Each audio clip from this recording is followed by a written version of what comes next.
आज मैं आपको दावे के साथ कहती हूँ, अगर आपने शाही भरवा करेले की रेसिपी अभी तक ट्राई नहीं की है तो आप गलत हैं। प्लीज़ इसको ज़रूर ट्राई करें, क्योंकि बनते ही इतने टेस्टी हैं। जो भी कोई इसको एक बार खा लेगा आपसे इसको बार-बार बनवाने की डिमांड ज़रूर करेगा। मेरे घर में तो कुछ ऐसा ही होता है, जब भी मैं इसको बनाती हूँ बार-बार ज़रूर बनवाते हैं। तो चलिए देखते हैं इसको कैसे बनाना है। सबसे पहले यहाँ 500 ग्राम करेले ले लेंगे, उनको अच्छे से पहले धो लेना है। धोने के बाद बीच में से कुछ इस तरह से पार्ट कर देना है। जो इनका साइड का जो पार्ट होता है, मेरा मतलब जो पूँछ होती है, उसको पहले निकाल लें, अलग कर लें। उसके बाद बीच में से 2 पार्ट कर लें इस तरह से। पार्ट के बाद जो बीच का इसका गुदा होता है, जो पल्प होता है, इस तरह किसी चम्मच या चाकू की हेल्प से इस तरह आप निकाल के इसको बिल्कुल खोखला कर लेना है। आराम से खोखला हो जाता है। इस तरह चम्मच का जो पीछे वाला पार्ट आता है ना, जो सिरा आता है, चम्मच की डंडी जो आती है, इस तरह आराम से निकल जाता है उससे। तो बिल्कुल दिक्कत नहीं आती है। तो सारे करेलों को इसी तरह से खोखला, और मैंने इस तरह सारे करेलों को खोखला कर लिया है। और ये जो बीज हैं, ये मैंने इसके निकाल लिए हैं। तो अब इनको साइड में रख देते हैं अभी। और ये देखिए सारे करेले यहाँ खोखले बिल्कुल अच्छे से हो चुके हैं।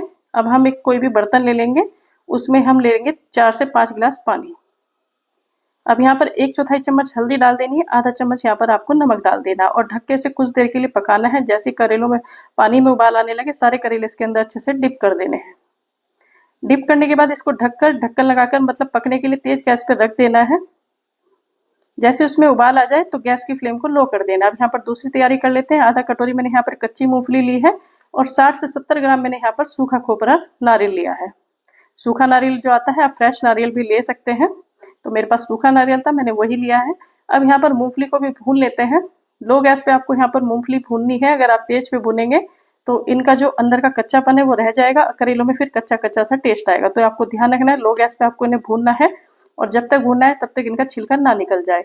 अब इधर एक मिक्सी का जार ले लेते हैं। जो करेलों का पल्प हमने जो निकाल के रखा था, सारा मिक्सी के जार में डाल देंगे। साथ ही साथ ये मूंगफली भी डाल देंगे जो भून के रखी थी। यहाँ पर आधी हम यहाँ पर कच्ची आम भी ले लेंगे, छोटी कच्ची आम भी थी यहाँ पर आधी। और ये जो हमने घिसकर नारियल रखा था वो भी इसी में डाल देंगे। 1 चम्मच यहाँ पर सफ़ेद तिल ले लेंगे, 2 से 3 यहाँ पर हरी मिर्च ले लेंगे, आधा चम्मच यहाँ पर नमक ले लेंगे, कुछ डंठल यहाँ पर हम हरे धनिये के ले लेंगे, 1 चम्मच यहाँ पर ले लेंगे हम सौंफ, और थोड़ा सा मैंने यहाँ पर लिया है गुड़। गुड़ यहाँ पर ज़्यादा नहीं लेना है।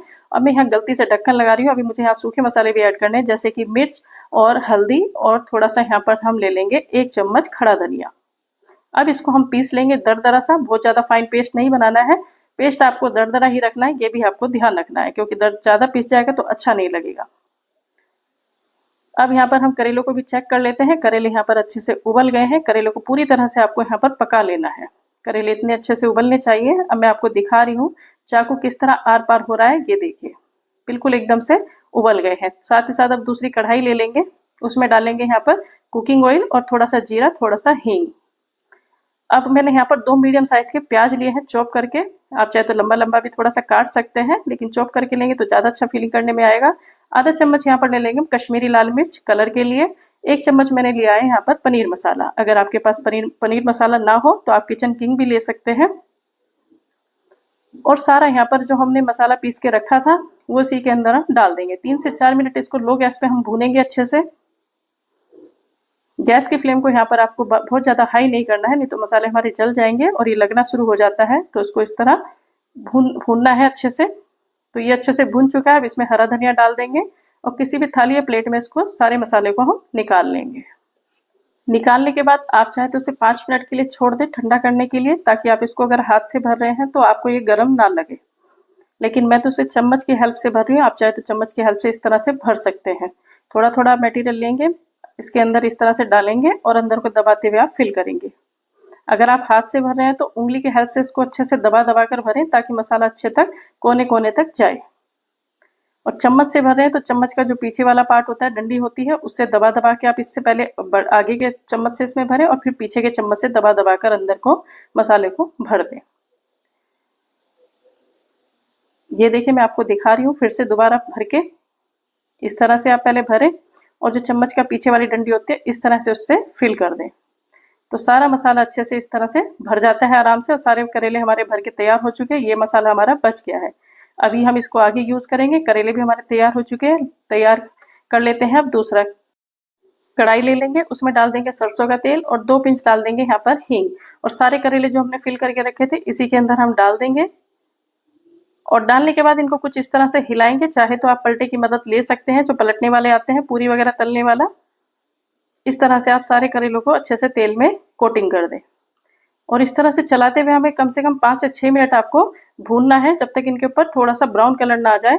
और गैस भी मैंने आपको दिखाया है, मैंने यहाँ पर हाई टू मीडियम कर रखा है। यहाँ पर आपको गैस बिल्कुल लो नहीं करना है क्योंकि करेले हमारे पहले से ही अच्छे से गले हुए हैं। अब ये जो बचा हुआ मसाला था ये भी मैंने इसी के अंदर डाल दिया है। फिर से मैंने इसे 5 से 6 मिनट तक अच्छे से भुना है। तो आपको जब तक भूनना है जब तक इसके ऊपर अच्छी सी ये कोटिंग ना आ जाए मसालों की और ये थोड़ा गोल्डन से ना हो जाए, क्योंकि मसालों को आपको चलाते हुए अच्छे से भूनना है। मसाले यहाँ पर बिल्कुल नहीं जलने चाहिए। और मैं आपको दिखा रही हूँ अच्छा सा इनके ऊपर कलर आ गया है।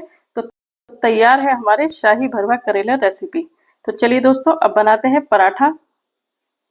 तो आज मैं इसको यहाँ पर लच्छे पराठे के साथ बना रही हूँ। आप चाहे तो पूरी पराठा रोटी किसी के भी साथ बना सकते हैं। मैंने यहाँ पर लच्छा पराठा बनाया और उसी के साथ में ये सर्व कर रही हूँ। ये टेस्टी सी रेसिपी आपको बनकर कैसी लगी दोस्तों प्लीज़ कमेंट बॉक्स में जरूर बताएं।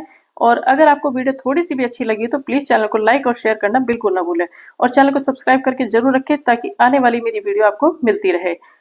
चलिए मिलते हैं दोस्तों नेक्स्ट रेसिपी के साथ, तब तक के लिए आप सभी को राधे राधे।